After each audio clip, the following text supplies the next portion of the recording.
Hey everyone, Danny Greco, Keller Williams here, going to talk about how to win a bidding war as a buyer. A little lengthy one here compared to most videos, but as we are very aware of being a buyer in the Seattle market, especially this time of year, bidding wars are around us all everywhere. And now they're not what they were a year ago or 2 years ago, thankfully, but for a great property that's appropriately priced, it's likely that you're not going to be the only buyer interested in that home. There's probably going to be others into it as well. So how do we position ourselves to be successful? And there's a few points I want to touch on here. The first, of course, the obvious one, price. Now, regardless of market dynamics or conditions or anything like that, anytime you identify a home of interest that you're interested in, your broker should be giving you data to tell you what that home's market value is worth. If you have a broker who's just simply opening the door, asking you what price you want to offer when you do make it evident you want to make an offer on a property and writing that up, that's not being an advocate for you. Any chimpanzee can do that job. So they should be giving you a point of reference for what this house is worth, and that could be, depending on where it's listed at, above or beyond. We don't really know until we kind of have the data to break it down. So of course, price is going to be a factor. So the more competitive obviously you are, the better there, but you want to be sensitive regarding how much you want to risk overpaying as well too, and that's up to each buyer's own definition where they kind of find themselves there.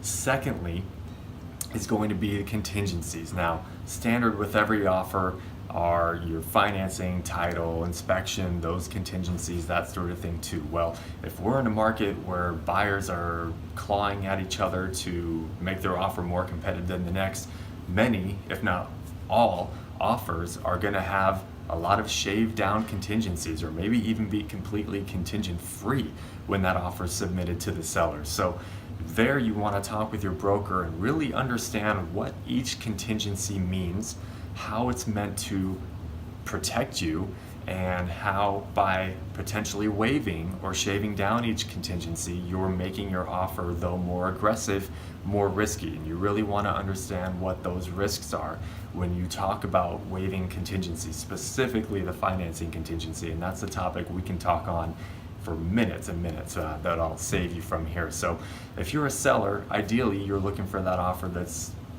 aggressive in price and aggressive in the minimal contingencies. That's the best case scenario for you, right?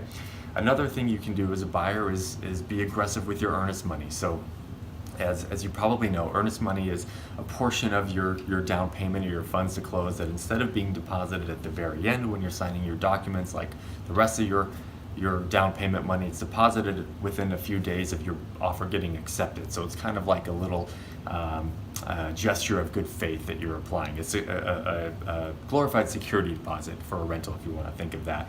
So typically we see this number to be about 2 to 3% of the purchase price in the Seattle area. So if you're offering on $1 million home, $20,000, $30,000 are kind of standard there. This is a number you can tweak, though. If you want to be more aggressive, that number can jump to $50,000, $75,000. It just depends how much you want to show that seller you're sticking your neck out this much.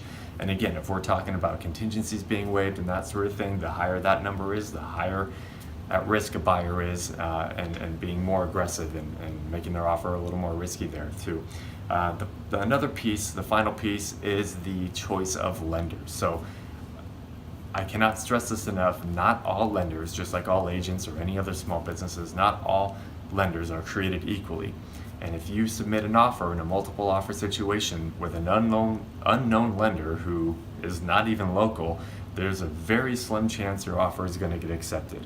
As listing agents, we find a lot of comfort knowing or having a relationship or being familiar with that lender associated with the buyer and their pre-approval. If that is a local lender, that gives us a lot of reassurance knowing that they're familiar with our market. And furthermore, we can talk to them and discuss with them that this buyer has been highly qualified, there's no issue of things going sideways. The appraisal process, although not guaranteed, we can talk about how that's been favorable for them. It's a lot more comforting than getting a pre-approval from an unknown internet lender who's not even local. That's a huge red flag and can often mean the difference between your offer getting accepted or not accepted too. So these are all a majority of the variables at play when making your offer more aggressive in the face of competition. Each buyer can decide for themselves where they feel comfortable.